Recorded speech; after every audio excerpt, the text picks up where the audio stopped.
Hi everyone, thank you for watching. By law, I have to tell you that this is for entertainment purposes only.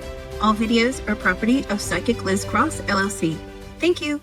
Hello everybody, good morning. Welcome to another CTT workshop. This is going to be part 2 of our weight loss workshop, and our good friend and mathematician, we are so lucky to have all these smart people in our group. My God, we are the smartest group out there.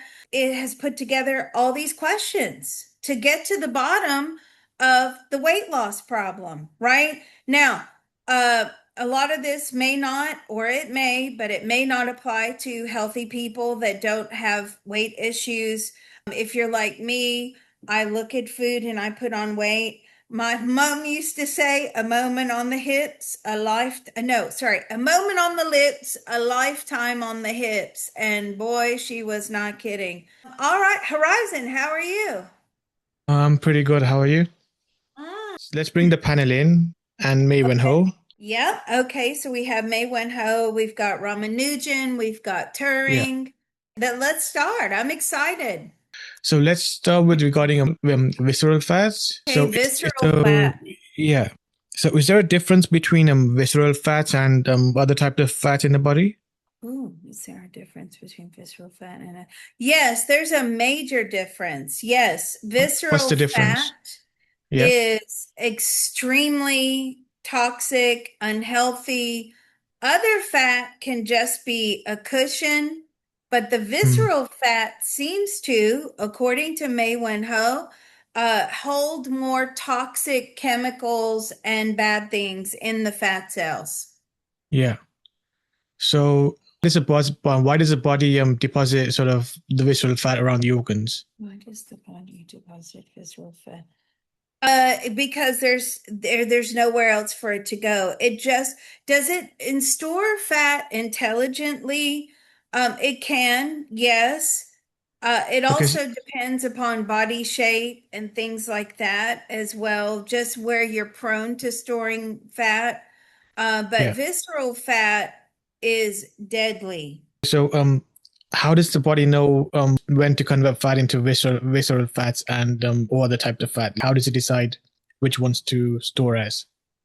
How does it decide to which one to store? It's like a computer program. It's like she says it's a pre-programmed thing of where you're going to store the fat. So do we store it visceral first? No, not normally. Okay. Most of the time it goes in and around, where does it go?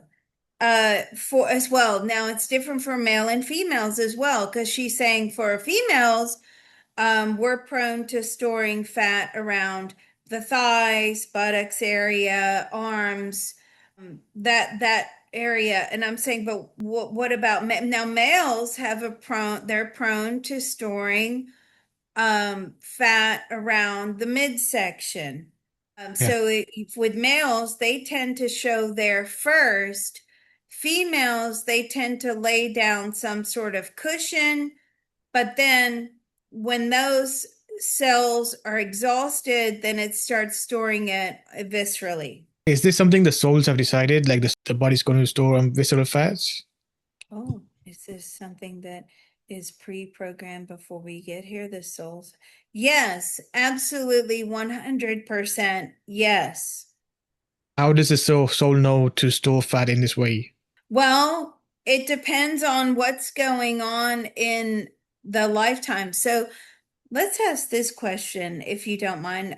So pre us now, we're very fortunate where we are at the moment, right? As much as we can all sit here complaining about the struggle and all of that, we are really fortunate.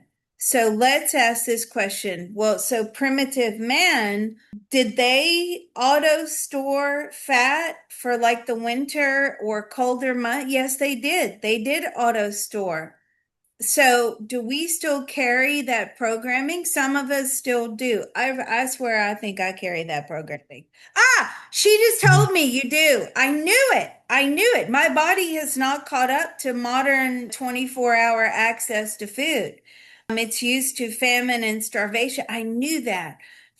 Star periods of starvation. So did those souls, when they were storing fat for the winter, did they do that? Yeah, so this is all, so body fat seems to be a program that is assigned to us or given to us before we even get here to the earth plane. So then, what percentage of the body fat in people on the average person is due to primitive programming compared to modern lifestyle? Percentage of body fat is for primitive programming to modern lifestyle. About 50-50. She says 50% primitive programming for the very unlucky ones, raising my hand, and 50% modern lifestyle, lack of education, lack of access to nutritious food. Sometimes poverty can be good for some families because that means that they have to grow their own food. But obviously, what she's saying is we're moving away from that. It's not like that anymore. We're not spending the time growing our own food because we have to eat. When we are poverty stricken, we are making very poor choices at the supermarket. It Mm. also extends into turning on your oven, cooking on your stove. If you are really struggling, you're going to not just think about, yeah, I can't buy I can't buy good quality food, but I can't run my oven because it's expensive to cook. Yeah. So it goes hand in hand. There's a lot of factors at play. Also regarding fluid retention as well. So things such as how does that contribute to the person's body weight? How does that contribute to it? It can contribute to the person's body weight, but I'm getting it's a circulatory issue, which is saying that the heart is not functioning, the kidneys are not functioning properly. And is that something the person should address first in terms of getting the functioning running as it should? Oh, is that the first thing? So if somebody is suffering with edema, do they need to get that? Yes, they must get that under control first Yeah. and then adopt a healthy exercise routine. Yes. Yeah. Also regarding sort of tightness in the muscles and fascia, does that restrict the body in a way that holds weight? Does that restrict the body? No. But does the weight also contribute to tightness in the fibers and fascia? Does the weight contribute to tightness and weight? The weight is really, I'm getting more dangerous to things like joints. It's Yeah. putting a lot of pressure on joints. Joints are not able to move as freely as they can. When they do move, they're having to carry the weight with them. So where you would have like a normal person, healthy, fit, and then you have someone who is maybe 20, 30 pounds, 40 pounds, whatever, overweight. And Yeah. that pressure is really detrimental to the joints because it's also having to move and fight against the weight in order to move. And so, in terms of weight loss, if a person also starts releasing the weight, they should also work on strengthening the joints. Oh, if they, in order to release the weight, should they work on strengthening the joint? She's saying muscle. Okay, so building muscle Yes. or near the building muscle near the joints, around the joints. Yes, that is your best defense to having extra weight so that the muscles are carrying the burden of the weight more so than the joints. You don't want to put the pressure on the joint. And also, is fluid retention, which retention regarding any feedings the person's storing as well?